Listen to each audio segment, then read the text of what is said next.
ഷിയാസ് കരീമിന്റെ അടുത്ത സുഹൃത്താണല്ലോ. അപ്പോൾ ഷിയാസ് കരീമിനെ കുറിച്ച് കുറച്ച് വിവാദങ്ങളൊക്കെ നടക്കുന്നുണ്ട്.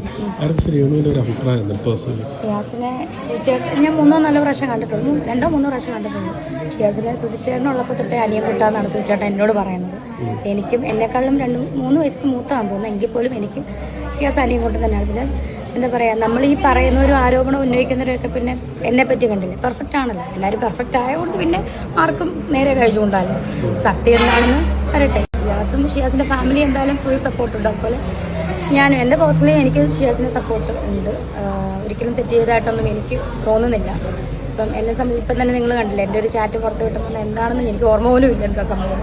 ഹലോ ഗൈസ്, എല്ലാവർക്കും പുതിയൊരു വീഡിയോയിലേക്ക് സ്വാഗതം. അങ്ങനെ നമ്മുടെ ഷിയാസ് കരീമിന്റെ അവിഹിതവും ചാറ്റുകളും ഒക്കെ ആണല്ലോ ഇപ്പൊ സോഷ്യൽ മീഡിയയിൽ ചർച്ചാ വിഷയം. ആഹാ, ഷിയാസ് കരീമിന് സപ്പോർട്ടുമായിട്ട് ആരാ വന്നിരിക്കുന്നത്? നമ്മുടെ രേണു സുധി. ഹോ, ഇതിപ്പോ ഷിയാസ് കരീമിന് ഈ സപ്പോർട്ട് പറയുന്നത് എന്താണെന്നറിയോ? ഈ കഴിഞ്ഞ ദിവസം ഇതുപോലെ എന്തോ ഒരു ഫംഗ്ഷന് ഷിയാസ് വന്നപ്പോൾ രേണുസുധിയുടെ കാര്യത്തെക്കുറിച്ച് ചോദിച്ചപ്പോൾ ഷിയാസ് കരീം രേണുവിനെ സപ്പോർട്ട് ചെയ്തിട്ടാണ് സംസാരിച്ചത്. അതുകൊണ്ട് തന്നെ രേണുവിനിപ്പോൾ ഷിയാസിനെ സപ്പോർട്ട് ചെയ്താലേ സംസാരിക്കാൻ പറ്റത്തുള്ളൂ. അതുകൊണ്ടാണ് ഇപ്പോൾ ഇത്രയും വലിയൊരു കോഴിയായിട്ടുള്ള ഇമാതിരി അപരാധം കാണിച്ച, വൃത്തികേട് കാണിച്ച ഒരുത്തനെ രേണുസുധി ഇങ്ങനെ സപ്പോർട്ട് ചെയ്യുന്നത്. പിന്നെ പറഞ്ഞിട്ട് കാര്യമില്ല, ഇവളും ഇതുപോലെ അഴിഞ്ഞാടി നടക്കുന്നതല്ല. അപ്പൊ പിന്നെ ഇതുപോലെ അഴിഞ്ഞാടി നടക്കുന്നവരെയൊക്കെ ഇവളും സപ്പോർട്ട് ചെയ്യത്തുള്ളൂ. എന്തായാലും രേണുസുധിയുടെ ഒരു സപ്പോർട്ടും കൂടി ഷിയാസിന് വേണ്ടിയിരുന്നുള്ളൂ, അതും കിട്ടി. എന്താ പറയണ്ടേ, ഇതുപോലത്തെ ഒരു ഭൂലോക നാറിയെ ആരെങ്കിലും സപ്പോർട്ട് ചെയ്യുവോ? ഇവൻ ആ സ്ത്രീക്ക് അയച്ചിരിക്കുന്ന വോയിസ് മെസ്സേജുകൾ, എന്തൊക്കെ പുന്നാര വർത്താനങ്ങളാണ് ഇവൻ പറയുന്നത്. എന്തൊക്കെ പുന്നാര വർത്താനങ്ങൾ! ഇവന് ലേശം ഉളുപ്പുണ്ടോ ഇവന്? അവന്റെ കൂടെ ഇരിക്കുന്ന ഒരു ഭാര്യയുടെ മുഖത്ത് ഇവൻ എന്ത് ഇത് വെച്ച് നോക്കും? ഇവന്റെ നാട്ടുകാരുടെ മുഖത്ത് ഇവൻ എന്ത് ഇത് വെച്ച് നോക്കും? ഇത്ര ഒരു നാണം കെട്ടവനാണ് ഇവൻ എന്നുള്ളത് ഇപ്പോഴാണ് മനസ്സിലാക്കാൻ പറ്റിയത്. അപ്പോൾ ഇപ്പോൾ ഓൾറെഡി കുറേ അധികം ആൾക്കാർ വിശ്വസിക്കുന്നത് ഷിയാസ് തെറ്റ് ചെയ്തിട്ടുണ്ട്, ഷിയാസ് കരീം ഒരു വൃത്തികെട്ടവനാണെന്ന് തന്നെയാണ് കുറേ അധികം ആൾക്കാർ വിശ്വസിക്കുന്നത്. കാരണം അതിനുള്ള തെളിവുകളൊക്കെ ഉണ്ടല്ലോ. പക്ഷെ ചില ആൾക്കാർ ഇപ്പോഴും ഷിയാസ് കരീമിനെ വെളുപ്പിക്കാൻ ശ്രമിക്കുന്നുണ്ട്. അതായത് ഈ ഷിയാസിൻ്റെയൊക്കെ അതേ സ്വഭാവമുള്ള ചില ആൾക്കാരെന്ന് തന്നെ പറയേണ്ടി വരും. അതിൽ ഒരാളാണ് മുകേഷ് നായർ എന്ന് പറയുന്ന ഒരു പുള്ളിക്കാരനെ നിങ്ങൾക്ക് എല്ലാവർക്കും അറിയാവുന്നതായിരിക്കും. പുള്ളിക്കാരൻ ഷിയാസ് കരീമിനെ വിളിപ്പിക്കാനായിട്ട് നന്നായിട്ട് പാടുപെടുന്നുണ്ട്. ഈ പറയുന്ന മുകേഷ് എന്ന് പറയുന്ന പുള്ളിക്കെതിരെയും ഇതുപോലെ ഒരു കേസും കാര്യങ്ങളൊക്കെ വന്നതാണ്. അതുകൊണ്ടാണെന്ന് തോന്നുന്നു ഇതുപോലുള്ള കേസൊക്കെ ഏതെങ്കിലും പുരുഷന്മാർക്കെതിരെ വരുവാണെങ്കിൽ അവർക്കൊക്കെ ഭയങ്കര സപ്പോർട്ടുമായിട്ട് ഈ മുകേഷ് എത്താറുണ്ട്. എന്തായാലും ഷിയാസ് കരീമിനും ഫുള്ള് സപ്പോർട്ടുമായിട്ട് ഇങ്ങനെ എത്തിയിരിക്കുകയാണ്. പുള്ളിക്ക് പറയാനുള്ളത് നമുക്കൊന്ന് കേൾക്കാം.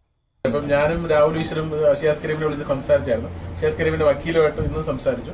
അറിയാൻ പറ്റിയത് ഈ പറയുന്ന സ്ത്രീയും ഷിയാസ് കരീമിന്റെ ഫാമിലിയായിട്ട് ഭയങ്കര അടുപ്പമായിരുന്നു. അവർ തമ്മിൽ സാമ്പത്തികമായ ഇടപാടുകൾ അങ്ങോട്ടും ഇങ്ങോട്ടും ഉണ്ടായിരുന്നു. അപ്പൊ ആ ഒരു സമയത്തുള്ള ഇതാണ്. ഇതിനകത്ത് വരുന്ന ഒരു സൈഡിലുള്ള ഓഡിയോ മാത്രമേ നമ്മൾ കേട്ടുള്ളൂ. ഇതിനൊക്കെ മറുപടി ഓഡിയോകളുണ്ട്, അത് ഞങ്ങൾ കേട്ടിട്ടുണ്ട്. പക്ഷെ അത് നമ്മളുടെ ഇപ്പൊ എനിക്കൊന്നും അതെടുത്ത് സോഷ്യൽ മീഡിയ ഇടാനുള്ള ഒരു തൊലിക്കെട്ടിയില്ല. അതിനൊക്കെ മറുപടി ഓഡിയോസ് ഉണ്ട്. ഷിയാസ് അയച്ച ഓഡിയോക്കെല്ലാം അവർ മറുപടി അയച്ചിട്ടുണ്ട്. ആ മറുപടി ഓഡിയോസ് ഒക്കെ നമ്മൾ കേൾക്കുന്നുണ്ട്. അതിനകത്തുള്ള വീഡിയോസും മറ്റു കാര്യങ്ങളൊക്കെ നമ്മുടെ അടുത്തും ഉണ്ട്. പക്ഷെ ഇതിനകത്ത് സംഭവിക്കുന്ന പറഞ്ഞാൽ ഒരു റിലേഷൻഷിപ്പിൽ എന്തെങ്കിലും ഒരു പാളിച്ച വരുമ്പോൾ പിന്നെ അതിന്റെ ലൈംഗിക ആരോപണമായി മാറ്റി ഒരാളെ പെടുത്തുക എന്നുള്ളത് വളരെ വിഷമകരമായിട്ടുള്ള സംഭവമാണ്. അവർ തമ്മിൽ തന്നെ പറഞ്ഞു തീർക്കാൻ വേണ്ടി കൊടുക്കൽ വാങ്ങൽ എന്തെങ്കിലും ഉണ്ടായിരുന്നെങ്കിൽ അത് വെറുതെ നമ്മുടെ കോടതിയുടെയും പോലീസിന്റെയും വിലപ്പെട്ട സമയമാണ് ഈ പൊയ്ക്കൊണ്ടിരിക്കുന്നത്. ഒരാള് വേറൊരാളുടെ ഇതുപോലെ വ്യാജമായ ആരോപണങ്ങളൊക്കെ ഉണ്ടാക്കുമ്പോൾ നമ്മളുടെ ലോ സിസ്റ്റം എന്തോരം പൈസയാണ് ഇതിന്റെ പുറത്ത് നഷ്ടം പറയാം. പോലീസ് അങ്ങോട്ടും ഇങ്ങോട്ടും ഓടുന്നത്, ഇയാളെ നോക്കാൻ പോകുന്നത്, ഇയാളെ കൊണ്ടുവരാൻ പോകുന്നത്, ഇയാളെ സ്റ്റേറ്റ്മെന്റ് എടുക്കാൻ പോകുന്നത്, മറ്റൊന്നും മറിച്ചൊന്നും വന്നിട്ട് കുറെ ആൾക്കാർക്ക് ആഘോഷം. ഇതിന്റെ തലവേദന മുഴുവൻ ഇവർക്കാണ്. അപ്പം അനാവശ്യമായി ഇതുപോലെ നമ്മളുടെ തന്നെ സമ്പദ് വ്യവസ്ഥയെ തകർക്കുന്ന ഇതുപോലുള്ള കേസുകളാണ്.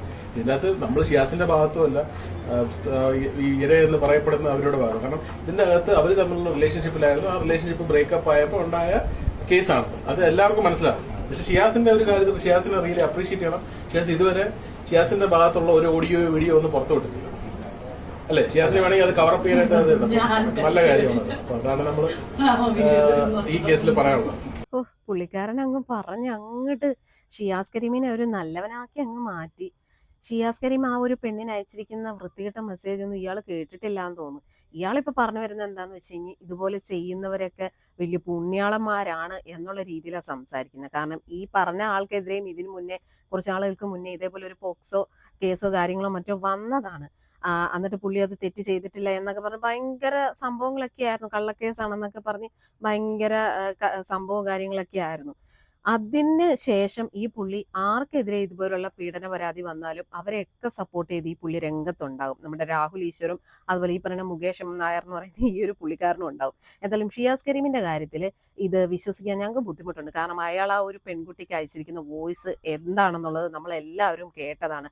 അതിനൊരു മറു വോയിസ് ഉണ്ടെന്നാണ് ഇയാൾ പറയുന്നത്. ഉണ്ടായിരിക്കാം, ഇല്ലെന്ന് നമ്മൾ പറയുന്നില്ല. ഇവിടെ രണ്ടുപേരും കുറ്റക്കാര് തന്നെയാണ്. പക്ഷെ ഇവിടെ മെയിനായിട്ട് കൂടുതൽ തെറ്റ് ചെയ്തിരിക്കുന്നത് ഷിയാസ് തന്നെയാണ്. ആ ഒരു പെണ്ണിൽ നിന്നും എത്ര ലക്ഷം രൂപയാണ് പല കാരണങ്ങളും പറഞ്ഞ് മേടിച്ചെടുത്തത്. എന്നിട്ട് ഷിയാസ് സ്വന്തം കാര്യം നോക്കി പുള്ളിക്കാരൻ കല്യാണം കഴിച്ച് സുഖമായിട്ട് ജീവിക്കുന്നു. എന്നിട്ട് പുള്ളിയുടെ കാര്യങ്ങളൊക്കെ നടക്കാൻ വേണ്ടിയിട്ട് ഈ സ്ത്രീയുടെ അടുത്തുനിന്ന് പണം അപ്പം ചോദിച്ചു വാങ്ങുന്നു. എന്നിട്ട് പറയുന്നു എനിക്ക് രണ്ടുപേരും വേണം. അതായത് ഇപ്പൊ കൂടെയുള്ള ഭാര്യ ദർഫ എന്ന് പറയുന്ന ഭാര്യയും വേണം, ഈ പണം വാങ്ങിച്ച അതായത് അവിഹിതക്കാരിയായിട്ട് ആ ഒരു സ്ത്രീയും വേണം എന്നുള്ള രീതിയിലാണ് ഈ ഷിയാസ് കരീം ഇത് രണ്ടും കൂടെ മുന്നോട്ട് കൊണ്ടുപോകാം എന്നുള്ളൊരു പ്ലാൻ ആയിരുന്നു. എന്തായാലും അവന്റെ പ്ലാനും കാര്യങ്ങളൊക്കെ കംപ്ലീറ്റ് തെറ്റി. എന്തായാലും ഇനിയിപ്പോൾ ഈ പറയുന്ന ഷിയാസ് കരീമിനെ ആരൊക്കെ വെളുപ്പിക്കാൻ നോക്കിയാലും ആരും അതൊന്നും വിശ്വസിക്കില്ല. കാരണം അതിനുള്ള തെളിവുകൾ ഈ പരാതിക്കാരിയായിട്ടുള്ള സ്ത്രീ തന്നെ പുറത്ത് വിട്ട് കഴിഞ്ഞു. ഇനിയും ഷിയാസ് ഇതിനെതിരെ പ്രതികരിച്ച് അങ്ങനെയൊന്നും ഇല്ല, സംഭവം ഇത് നുണയാണ്, കള്ളക്കേസാണെന്നൊക്കെ പറഞ്ഞ് വന്നു കഴിഞ്ഞാൽ ഇനിയും കൂടുതൽ തെളിവുകൾ പരാതിക്കാരി പുറത്ത് വിടുക തന്നെ ചെയ്യും. അതുകൊണ്ടാണല്ലോ ഇപ്പൊ ഇത്രയും വോയിസുകൾ വന്നിട്ട് ഷിയാസ് കരീം ഈ എന്തെങ്കിലും ഒരു പ്രതികരണമായിട്ട് വന്നോ? ഇല്ലല്ലോ, വരത്തില്ല. കാരണം ഷിയാസ് ഇനി ഇതിനെതിരെ പ്രതികരിച്ച് വന്നാൽ പരാതിക്കാരി കൂടുതൽ തെളിവുകൾ പുറത്തു വിടും. അത് വീണ്ടും ഷിയാസിന് നാണക്കേട് കൂടത്തേ ഉള്ളൂ. ഇപ്പൊ തന്നെ ഓൾറെഡി നാണം കെട്ട് മെഴുകി എന്താ പറയാ ചമ്മി അട്ടപ്പ് തെറിച്ചിരിക്കുകയാണ്.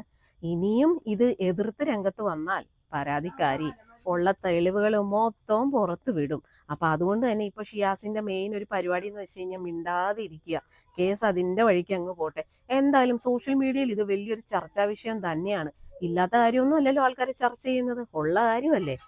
ഇവൻ ഇങ്ങനെയൊക്കെ ചെയ്തിട്ടല്ലേ, അവന് ഭാര്യയായിട്ടൊരു സ്ത്രീ കൂടെ വേണം, പിന്നെ അവിഹിതത്തിന് വേറൊരുത്തി വേണം.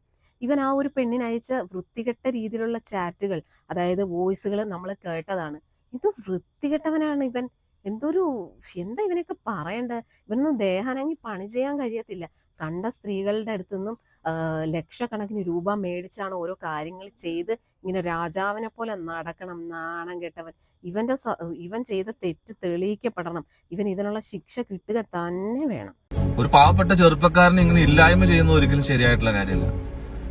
ഒരു ജിമ്മ് തുടങ്ങാനായിട്ട് കുറച്ച് ലക്ഷങ്ങള് അവൻ ആദ്യം പ്രണയിച്ചുകൊണ്ടിരുന്ന ഒരു പെണ്ണിന്റെ കയ്യിൽ നിന്ന് കടം മേടിച്ചു എന്നുള്ളത് കറക്റ്റാണ്. പക്ഷെ ആ പെണ്ണിന് അവൻ കൊടുത്തിട്ടുള്ള ഒരു വാക്ക് എന്ന് പറയുന്നത് നിങ്ങൾ ഒരിക്കലും മറക്കാനായിട്ട് പാടില്ല. അവൻ വേറെ വിവാഹം കഴിച്ച് പോയി കഴിഞ്ഞാലും സാരില്ല, സൗദിയിലേക്ക് ഇടയ്ക്കിടയ്ക്ക് വന്ന് ഞാൻ നിന്നെ കണ്ടോളാം, ആ ഒരു ഉറപ്പ് കല്യാണം കഴിച്ച് പോയതിനു ശേഷവും കൊടുക്കുന്ന എത്ര ആൾക്കാരുണ്ട്.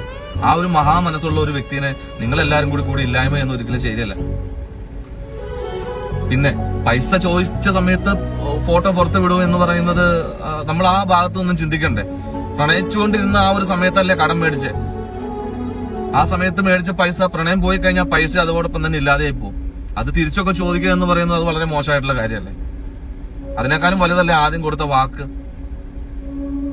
വിശന്നിരിക്കുന്ന ഒരു പെണ്ണിന് കുറച്ച് ബീഫ് കൊടുത്തത് മാത്രമേ ആ പാവത്തിന് ഓർമ്മയുള്ളൂ. പിന്നീട് നടന്നത് ചരിത്രം. പക്ഷെ ഈ പാവത്തിന്റെ ചാരിത്രമാണ് ഇപ്പോ സത്യത്തിൽ ഇല്ലാതായിട്ടുള്ളത്. ഒരു യുവ കലാകാരനായിട്ടുള്ള ഒരു വ്യക്തിനെ എല്ലാവരും കൂടി താറടിച്ച് നശിപ്പിക്കരുത് എന്ന് മാത്രമാണ് എനിക്ക് പറയാനുള്ളത്.